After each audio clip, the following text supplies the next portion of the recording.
कहाँ है ये हमारे जो जिन स्पिनर्स की हम बात करते हैं ये हमारा फ्यूचर है, उन पे ऊपर तो कोई काम ही नहीं हो रहा।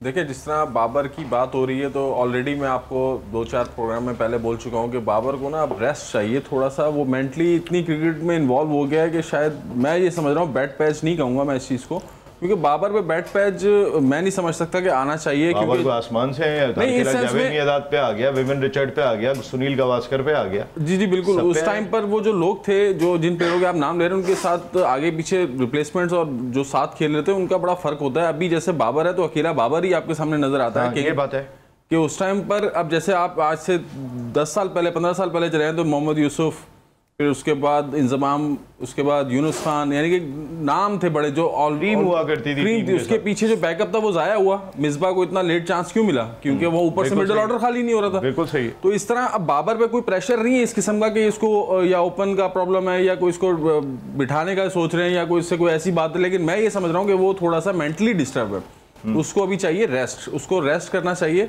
वो PSL खेले, एंजॉय करे और आने वाले पाकिस्तान के जो इवेंट्स है उसके लिए अपने आप को मेंटली रेडी करे। वो जैसे अफसर ने एक बात कही कि उसको, मैंने भी ये बात पहले कही थी कि इसको डोमेस्टिक खेलना चाहिए। देखिए हमारा बोर्ड यहाँ पर इन चीज़ों को थोड़ा सा स्ट्रांगली लेना चाहिए कि उनका फिटनेस टेस्ट हो खास सबसे वेरी फर्स्ट। तो जो अभी नेक्स्ट इवेंट होना है उसमें जितने भी लड़के हैं उन सबका फिटनेस टेस्ट है, उसके बाद फिर जो है आप कंसीडर करें उनको टीम में।